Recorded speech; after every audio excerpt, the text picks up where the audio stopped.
في أكتوبر 1962 العالم كان على بعد كلمة واحدة وينتهي.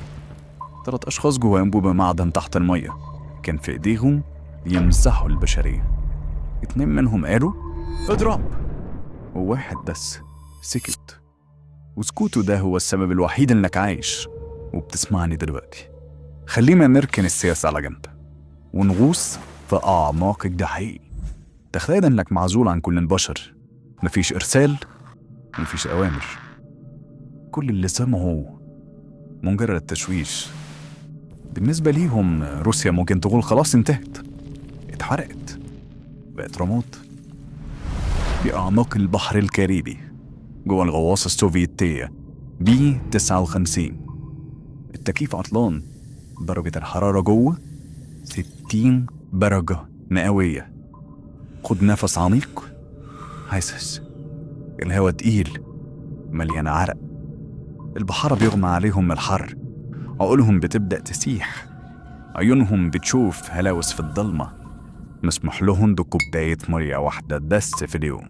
حرفيا كانوا بيتخنقوا جوه تابوت معدني. فوقهم البحرية الأمريكية بترمي قنابل عمق. بالنسبة للأمريكان دي مجرد إشارة عشان الغواصة تطلع للسطح، كأنهم بيخبطوا على الباب. لكن تحت صدى الصوت في هيكل الغواصة والممرات بوم بوم. بالنسبة للروس ده صوت نهاية العالم، كأن الحرب العالمية الثالثة بدأت دلوقتي. الكابتن فالنتين سافيتسكي أعصابه انهارت، وبصراحة صعب تلومه. هو مقتنع إنه آخر جندي بيحارب عشان بلده اللي انتهت. يصرخ ويقول هنفجرهم كلهم، هنغرق، بس هناخدهم كلهم معانا. والحقيقة المنطق كان في صفه، منطق بارد حازم ومنطقي تماما. البروتوكول كان واضح، لو اتهاجمت ومش قادر تتواصل مع موسكو لازم تفترض الأسوأ. طلع السلاح الخاص، توربيد نووي بقوة 10 كيلو طن، كافي إنه ينحي الأسطول الأمريكي في غمضة عين. بس اللي واقف جنب الكابتن اللي بيزعق هو فاسيلي أركيبوف. فاسيلي كان مختلف.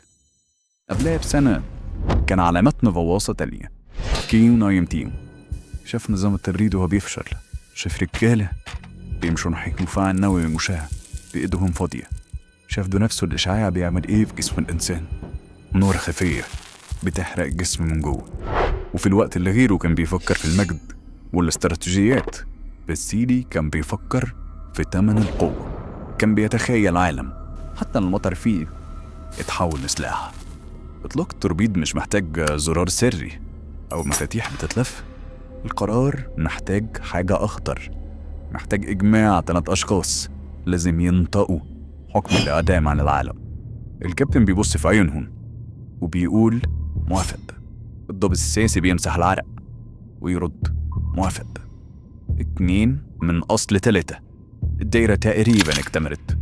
تخيل اللحظة دي، العرق، التوتر، الضغط، وعيون الكابتن والضابط السياسي متعلقة بالراجل التالت مستنيين الكلمة الأخيرة. بس أركيبوف بيرفض. مفيش خطب رنانة، مفيش صراع بطولي، هو بس أثر الدايرة بصمته. هو أقنعهم يطلعوا على السطح. اختار الإهانة على الإبادة. كان يلعب لعبة صغيرة، ماذا لو.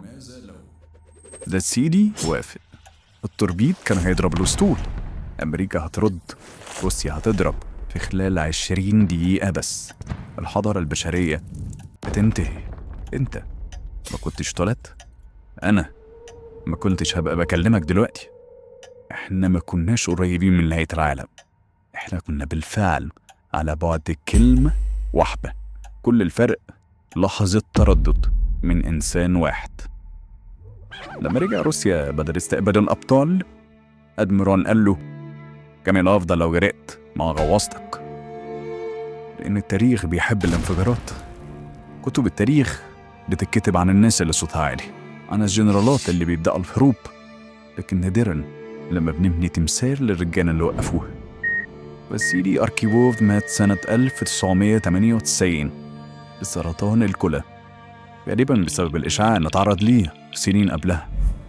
مات في هدوء زي ما عاش. العالم بيعشها الأكشن، دايما بنتعلم إننا لازم ناخد موقف، لكن أحيانا أكتر عمل بطولي ممكن تعمله إنك ما تعملش أي حاجة خالص. التاريخ ما بيستمرش بسبب الأبطال، التاريخ بيستمر بسبب لحظة تردد.